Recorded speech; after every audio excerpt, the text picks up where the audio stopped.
En la historia de la humanidad, pocas figuras han sido tan alabadas y criticadas como el rey David. Lo recordamos como el gran héroe que venció al gigante, el poeta que le cantaba a Dios y el rey que unió a todo Israel. Pero también era un hombre de carne y hueso, un líder que la gente seguía, un amante apasionado, un padre con defectos y a veces un ser humano que cometía errores. Esta es la historia de David, contada no solo desde la grandeza de sus victorias, sino también desde los rincones oscuros de sus errores, debilidades y deseos. El pastor solitario. David no era el típico héroe de leyenda. Nació en Belén, la ciudad que nadie recuerda, como el más chico de 8 hermanos. Mientras sus hermanos mayores eran soldados fuertes y guerreros entrenados, David era el que cuidaba las ovejas de su padre. No era un trabajo importante. Pasaba largas horas solo en silencio, acompañado únicamente por el sonido del viento y el agua del arroyo. En esas horas desarrolló una relación muy cercana con Dios, componiendo canciones y tocando su arpa bajo las estrellas. Fue aquí, en su soledad, donde aprendió lo que ningún ejército podía enseñarle, a escuchar la voz del silencio. Pero también aquí nació su valentía. Cuando un león o un oso atacaban a las ovejas, no corría ni pedía ayuda, los enfrentaba con su onda y su habilidad. Estos momentos formaron su carácter, un joven que se enfrentaría a los problemas de la vida con el mismo coraje. El niño contra el gigante. La fama de David comenzó con un acto impulsivo, casi loco. Mientras visitaba a sus hermanos en la guerra, escuchó el desafío del filisteo Goliat. Todos los soldados, hombres entrenados, se acobardaron ante ese gigante de 3 metros que hacía retumbar su voz en el valle. David, apenas un niño, vio algo diferente. No un gigante invencible, sino un hombre que había desafiado a su Dios. La historia dice que David rechazó la armadura del rey Saúl porque era demasiado grande para él. Pero quizás la verdad era más simple. David sabía que si enfrentaba a Goliat como un guerrero, perdería. Pero si lo enfrentaba como un pastor, como él mismo, entonces tendría una oportunidad. Una piedra, lanzada con precisión perfecta, cambió la historia. En ese instante, David se convirtió en un héroe, pero también en alguien a quien envidiar. David comenzó su camino a la grandeza de una manera inesperada. Él no era un guerrero ni un noble, sino un pastor. Sin embargo, el profeta Samuel lo ungió en secreto, proclamando que sería el próximo rey de Israel. Desde ese momento, David vivió una vida dividida entre sus humildes orígenes y la gran promesa de su futuro. Esta dualidad se hizo aún más pronunciada cuando el rey Saúl, el monarca ungido por Dios, comenzó a verlo como una amenaza. Lo que siguió fue una serie de pruebas, conspiraciones y desafíos orquestados por Saúl para eliminar a su joven rival. La astucia de Saúl y el matrimonio con Mical. David se ganó el favor de la corte al derrotar a Goliat, pero este mismo acto fue su sentencia. Saúl inicialmente lo vio como un aliado. Sin embargo, con cada una de las victorias de David, el resentimiento y los celos del rey crecieron. ¿Cómo deshacerse del héroe del pueblo sin incitar una rebelión? Saúl decidió hacerlo sutilmente, manipulando los deseos y ambiciones de David. La primera prueba fue ofrecerle a David la mano de su hija mayor, Merab, con una condición. Tenía que demostrar su valentía en la batalla. Pero Saúl tenía un plan oculto. No quería a David como yerno. Esperaba que muriera en el campo de batalla luchando contra los filisteos. David, con su humildad característica, rechazó la oferta diciendo que no era digno de ser el yerno del rey. Merab fue entregada a otro hombre y Saúl no logró su objetivo. Sin embargo, Mical, la hija menor de Saúl, estaba enamorada de David. Esto le dio a Saúl una nueva idea, ofrecer a Mical a cambio de un sangriento tributo. Le pidió a David que trajera los prepucios de 100 filisteos como dote. En la mente de Saúl, esta misión era una sentencia de muerte, pero David, en lugar de ver una trampa, la vio como un desafío.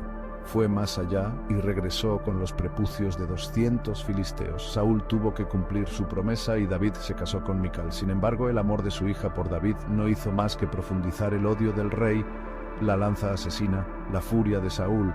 El odio de Saúl hacia David se volvió más visceral. Durante una comida, mientras David tocaba el arpa para calmar el espíritu atormentado del rey, Saúl lo miró con ojos rojos de celos y rabia. agarró una lanza y se la arrojó, con la intención de clavar a David en la pared. Este episodio no fue un accidente. Saúl intentó matar a David de esta manera en 2 ocasiones, pero David, ágil como un venado, logró esquivar la lanza cada vez. La tensión en la corte se volvió palpable. Todos sabían que David era el favorito de Dios y que Saúl estaba cayendo en la locura. La persecución y la huida, la prueba del desierto. David se dio cuenta de que su vida corría peligro y huyó de la corte. Así comenzó su largo periodo como fugitivo, escondiéndose en cuevas y desiertos. Saúl lo persiguió sin descanso, desplegando ejércitos enteros para capturarlo.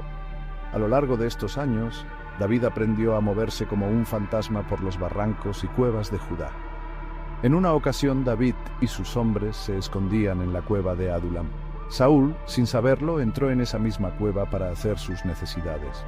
Los hombres de David susurraron que Dios había entregado a su enemigo en sus manos. Era el momento perfecto para acabar con Saúl y reclamar el trono. Pero David solo cortó un trozo del manto del rey. Cuando Saúl salió de la cueva, David lo llamó desde la entrada, mostrándole el trozo de tela y gritando: «No levantaré mi mano contra el ungido del Señor». En ese momento Saúl lloró, reconociendo la nobleza de David, pero su arrepentimiento fue fugaz. Los juegos de la traición, Jonatán y el dilema del heredero. En medio de esta persecución surgió una de las historias más conmovedoras de la Biblia, la amistad entre David y Jonatán, el hijo de Saúl. Jonatán amaba a David como a sí mismo, y era consciente de que su amigo estaba destinado a ser rey. Esta amistad puso a Jonatán en una posición imposible.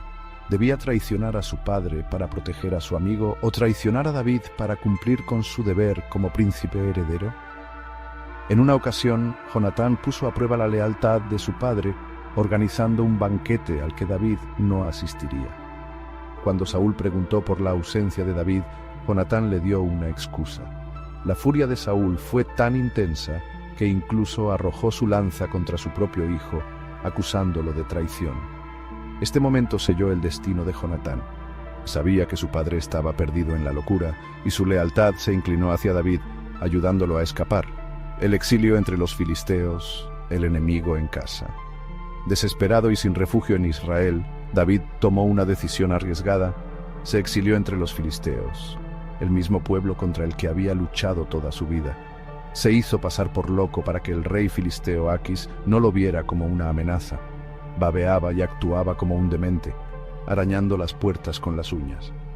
Los filisteos, conociendo su fama como asesino de Goliat, lo dejaron en paz, creyendo que había perdido la razón. David no solo sobrevivió, prosperó en territorio enemigo, liderando un grupo de guerreros y llevando a cabo incursiones secretas contra los enemigos de Israel. Se convirtió en un hombre de las sombras, un líder fuera de la ley, cuyas lealtades parecían ambiguas. La prueba final, el perdón en el campo de batalla. La persecución de Saúl continuó hasta el final de su vida. En un último encuentro, David tuvo otra oportunidad de matar a Saúl. Durante la noche, él y su lugarteniente Abisai se colaron en el campamento de Saúl, encontrándolo dormido, con su lanza clavada en el suelo junto a su cabeza. Abisai le rogó que le dejara matar a Saúl. «Dios lo ha entregado en tus manos», dijo. «Un solo golpe y no volveré a intentarlo». Pero David lo detuvo. Tomó la lanza y la vasija de agua de Saúl y se retiró. Desde una colina cercana llamó al ejército de Saúl reprochándoles que no protegieran a su rey. «Aquí está tu lanza», dijo, «y tu vida una vez más se ha salvado». Saúl, al ver esto, rompió a llorar. Era la última vez que se veían. El fin del tormento, la muerte de Saúl. Saúl murió poco después, en la batalla de Gilboa, derrotado por los filisteos. Cayó sobre su propia espada para evitar ser capturado. La noticia llegó a David y, para sorpresa de todos, no se alegró. Compuso un lamento, llorando por su rey caído y su amado amigo Jonatán. El odio y el resentimiento habían terminado. Solo quedaba el dolor de un hombre que, a pesar de todo, había amado a Saúl como a un padre. David fue humano en su grandeza y en sus defectos. No fue solo el rey ungido, sino un hombre que luchó contra el destino, la traición y sus propios deseos. Fue un reflejo del alma humana, capaz de heroísmo sublime y de los pecados más oscuros, pero siempre dispuesto a arrepentirse y buscar el perdón. David había llegado a la cima de su reinado. Era querido por su gente, temido por sus enemigos y protegido por la promesa de Dios.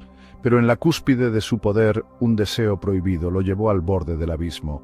La historia de David y Betsabé no es solo un relato de lujuria y traición, sino una ventana a las fragilidades humanas de un hombre considerado el varón conforme al corazón de Dios. Una tarde decisiva era primavera, la época en que los reyes solían ir a la guerra, pero esta vez David se quedó en Jerusalén mientras su ejército, comandado por Joab, asediaba la ciudad de Rabá. Tal vez era el cansancio de los años o una sensación de seguridad excesiva, pero David decidió quedarse en casa, rompiendo su tradición de liderar a su pueblo en batalla. Una tarde, mientras paseaba por la azotea de su palacio, su mirada se detuvo. Desde esa posición privilegiada podía ver los tejados de la ciudad, y entonces la vio, una mujer bañándose. El agua recorría su piel y el sol del atardecer resaltaba cada curva de su cuerpo. David quedó fascinado, atrapado por una mezcla de asombro y deseo. No era un hombre cualquiera quien observaba, era el rey. En lugar de apartar la vista, como debería haber hecho, David permitió que ese instante se convirtiera en obsesión. ¿Quién es ella? David ordenó a un sirviente que averiguara la identidad de la mujer. La respuesta llegó pronto. Es Betsabé, hija de Eliam y esposa de Urías elitita, uno de tus soldados. El nombre de Urías debió haberlo hecho recapacitar. Urías no era solo un soldado, era uno de sus guerreros más valientes, un hombre de honor que había arriesgado su vida por David en incontables ocasiones. Pero saber que Betsabé estaba casada no detuvo al rey. David la mandó llamar al palacio. Es imposible saber qué pasó por la mente de Betsabé cuando recibió la orden. ¿Se sintió halagada? ¿Tuvo miedo de desobedecer al rey? Lo único cierto es que cuando llegó al palacio, David la sedujo, y juntos cometieron un pecado que cambiaría sus vidas para siempre. El mensaje que lo cambió todo.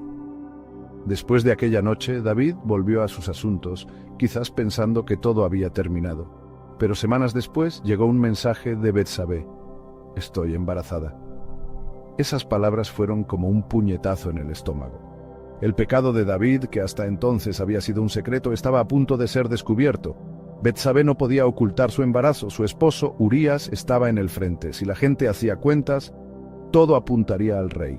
El plan para ocultarlo David, desesperado, ideó un plan para esconder su pecado. Ordenó a Joab que enviara a Urías de vuelta a Jerusalén con un informe de la guerra. Cuando Urías llegó, David lo recibió con fingida alegría y le dijo: «Ve a tu casa, descansa y pasa tiempo con tu esposa». David esperaba que Urías durmiera con Betsabé, lo que haría que el embarazo pareciera legítimo. Pero Urías, un hombre de principios, se negó. ¿Cómo podría ir a mi casa y disfrutar de comodidades mientras el arca de Dios y mis compañeros duermen en tiendas de campaña? Urías pasó la noche en la puerta del palacio junto a los guardias. David intentó otra táctica. Lo invitó a un banquete y lo emborrachó, esperando que en su estado cediera. Pero incluso ebrio, Urías mantuvo su honor y no fue a casa. El pecado se agrava. David se dio cuenta de que Urías no iba a cooperar, así que tomó una decisión aún más terrible. Envió una carta a Joab con instrucciones precisas. Pongan a Urías en la primera línea de batalla y cuando el enemigo ataque, retírense para que muera. La ironía cruel era que Urías llevaba consigo su propia sentencia de muerte, ya que David le confió la carta sin que él supiera su contenido. Joab cumplió la orden. Urías murió en combate, junto con otros hombres. Joab envió un informe a David, asegurándose de que el rey entendiera que su deseo se había cumplido. El matrimonio apresurado. Cuando Betsabé recibió la noticia de la muerte de su esposo, guardó luto por él, pero no pasó mucho tiempo antes de que David la tomara como esposa. Quizás pensó que todo había terminado, que había escapado de las consecuencias. Pero Dios no lo había olvidado. La confrontación divina, Dios envió al profeta Natán para enfrentarse a David. En lugar de acusarlo directamente, Natán le contó una historia. Había dos hombres en una ciudad, uno rico y otro pobre. El rico tenía muchas ovejas, pero el pobre solo tenía una, a la que quería como a una hija. Un día, el rico tomó la oveja del pobre para alimentar a un viajero, en lugar de usar una de las suyas. David, indignado, exclamó: «Ese hombre merece morir». Entonces Natán lo miró fijamente y dijo: «Tú eres ese hombre». El peso del pecado cayó sobre David como una losa. Natán le reveló que aunque Dios lo perdonaría, habría consecuencias. La violencia nunca se apartaría de su casa.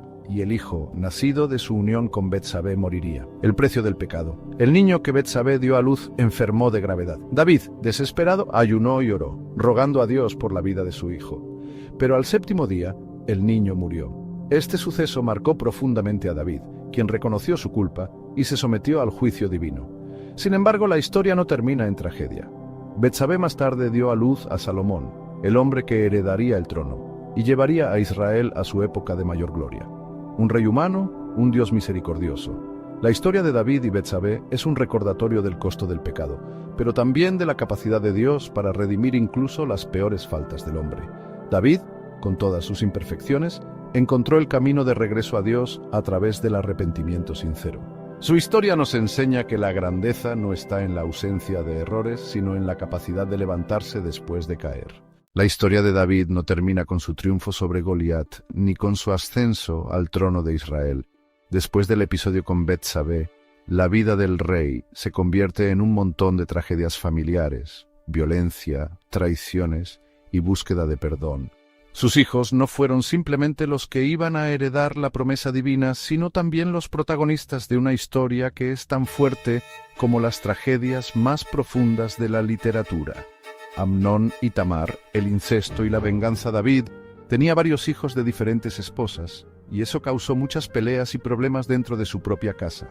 Amnón, el hijo mayor y el que tenía que ser rey, después de David, era impulsivo y caprichoso. Estaba obsesionado con su media hermana, Tamar, la hija de David y Maacá. Lo que sentía Amnón por Tamar se convirtió en una obsesión enfermiza.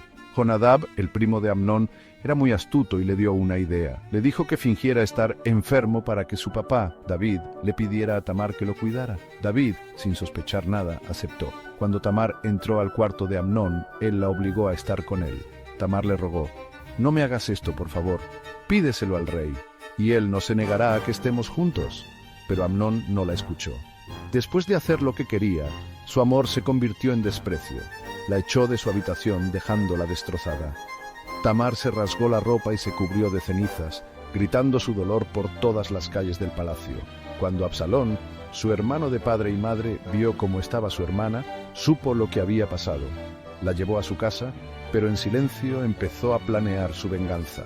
El asesinato de Amnón. David se enteró de lo que Amnón le había hecho a Tamar y se enojó muchísimo, pero no hizo nada contra su hijo. Tal vez fue su propia culpa, sabiendo que él mismo había hecho algo malo con Betsabé, lo que lo paralizó. No hacer nada solo aumentó el odio de Absalón. 2 años después, Absalón invitó a todos los hijos de David a una fiesta en su casa. Ahí, mientras comían y bebían, les dijo a sus hombres: «Cuando Amnón esté borracho, mátenlo». Y eso hicieron. Mataron a Amnón y los otros hijos de David salieron corriendo muertos de miedo. Absalón escapó y se fue a la casa de su abuelo materno, lejos de Jerusalén. La familia de David estaba destruida por el incesto, el asesinato y el destierro. La rebelión de Absalón. Pasaron 3 años antes de que David permitiera que Absalón regresara a Jerusalén, pero incluso entonces no fue a recibirlo personalmente. Esta indiferencia hizo enojar mucho a Absalón, quien empezó a planear en secreto cómo quitarle el trono a su padre. Durante 4 años, se ganó el cariño de la gente, escuchando sus quejas y prometiendo hacer justicia. Absalón era carismático, guapo y ambicioso. Se mostraba como el líder que Israel necesitaba, mientras que David, ya viejo, parecía distante y débil. Finalmente, Absalón se proclamó rey en Hebrón y fue con su ejército a Jerusalén. David, sorprendido por la traición de su hijo y por lo grande que era la revuelta, se fue del palacio con sus hombres. Fue una salida triste y humillante para el hombre que alguna vez había unido a todas las tribus de Israel. En el camino, un hombre llamado Simei, de la familia de Saúl, maldijo a David, tirándole piedras y tierra. «Asesino, Dios te está castigando por la sangre de la familia de Saúl». David, muy triste, les respondió a sus hombres: «Déjenlo que me maldiga. Tal vez Dios vea mi dolor y me perdone». La batalla final.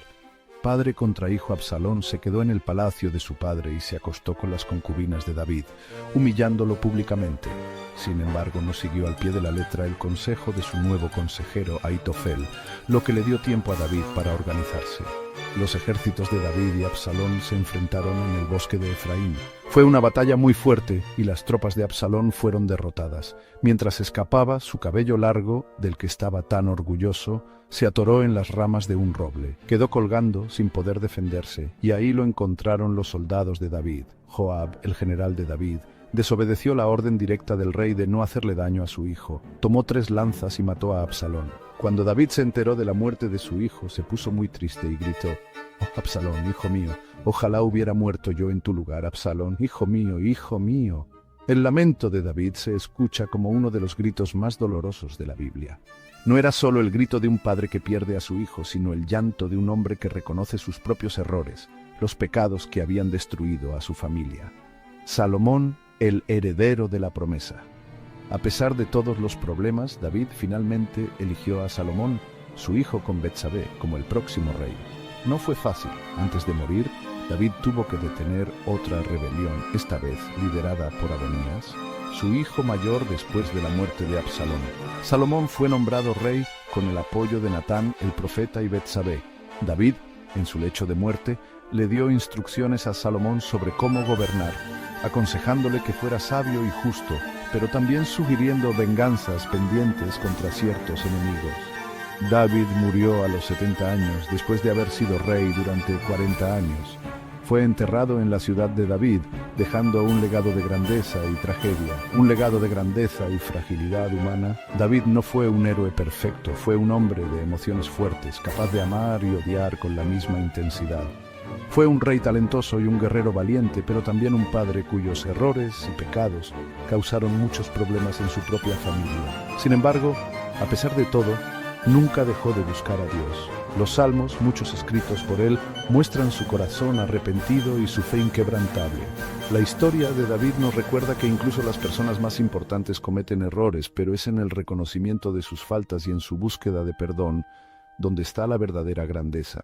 En sus últimos días, David, ya viejito y débil, llamó a su hijo Salomón para darle consejos sobre cómo gobernar Israel. Aunque David había sido un hombre de acción toda su vida, sus últimas palabras nos muestran lo complejo que era. Un rey muy religioso, pero también un hombre marcado por la política, las lealtades y las heridas del pasado. Estas palabras, que encontramos en el primer libro de Reyes, capítulo 2, son un ejemplo de la mezcla de sabiduría divina y errores humanos que definieron a David. La importancia del deber real. David comenzó con palabras serias, llenas de sabiduría de padre. «Yo estoy por morir como todos. Sé fuerte y valiente. Obedece los mandamientos del Señor tu Dios. Camina por sus caminos, sigue sus leyes, mandamientos, instrucciones y enseñanzas, como están escritas en la ley de Moisés». David le recordó a Salomón que para que el reino fuera próspero tenía que ser fiel a Dios. Era una lección muy importante para un joven que, aunque destinado a grandes cosas, enfrentaría desafíos espirituales, políticos y personales. Estas palabras no solo eran un consejo espiritual, sino también un mensaje político. La estabilidad del reino dependía de obedecer las leyes divinas y de la fuerza de su gobierno. La otra cara de las instrucciones, ajustes de cuentas. Después de estos consejos espirituales, David cambió de tono.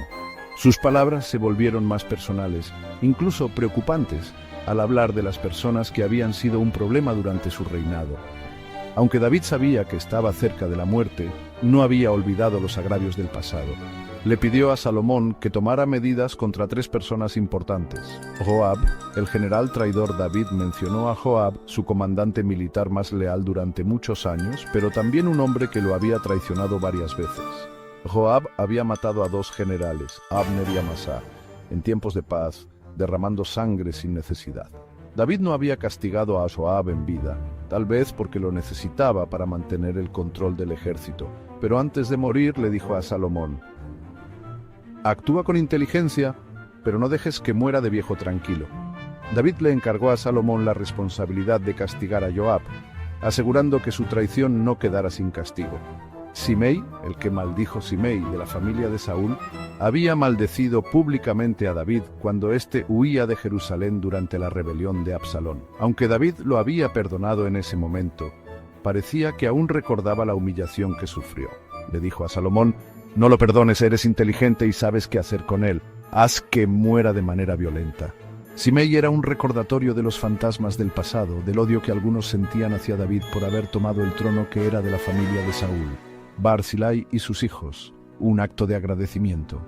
En contraste con sus deseos de venganza, David le pidió a Salomón que fuera bueno con la familia de Barzillai, el Galaadita. Barzillai había sido un aliado leal que ayudó a David cuando escapaba de Absalón, dándole comida y refugio. David pidió que sus descendientes fueran tratados con respeto y que pudieran comer en la mesa del rey. Lo complejo de las instrucciones. Las últimas palabras de David muestran dos caras. Por un lado, están llenas de sabiduría y fe en Dios. Por otro, reflejan un peso de resentimientos no resueltos. Aunque el deseo de venganza puede parecer duro, es importante entender la situación. En una monarquía nueva como la de Israel, mantener el poder significaba eliminar amenazas y asegurar aliados. Las instrucciones de David a Salomón no eran solo cosas personales, sino decisiones importantes para la estabilidad del reino. La ejecución de las órdenes Salomón, al convertirse en rey, cumplió las instrucciones de su padre al pie de la letra. Joab buscó protección en el altar del Señor, esperando salvarse de la muerte agarrándose del altar. Sin embargo, Salomón envió a Benaía, su nuevo comandante, quien lo mató ahí mismo. Esto no solo cumplió la orden de David, sino que también afianzó el control de Salomón sobre el ejército. Simei, al principio, Salomón tuvo compasión de Simei, ordenándole que no saliera de Jerusalén bajo pena de muerte. Sin embargo, cuando Simei desobedeció esta orden al salir para buscar a unos sirvientes, Salomón ordenó que lo mataran. Esto sirvió como una advertencia para cualquier posible enemigo. La familia de Barzillai Salomón cumplió su promesa con los descendientes de Barzillai, permitiéndoles comer en la mesa del rey como David había pedido. Este acto fortaleció la lealtad de los aliados del reino. El legado de las últimas palabras de David. Las instrucciones de David nos muestran lo complejo que era y la realidad de su reinado. Era un hombre con mucha fe, pero también un líder político que entendía las trampas y amenazas de la monarquía. Su último mensaje a Salomón resume esa dualidad: ser justo y sabio, pero también práctico y, cuando fuera necesario, despiadado. Para Salomón, estas palabras marcaron el inicio de su reinado con un acto de limpieza política. Bajo su mando, Israel viviría una época dorada, pero las palabras de su padre le recordarían que incluso los grandes reyes deben enfrentar las consecuencias de sus decisiones.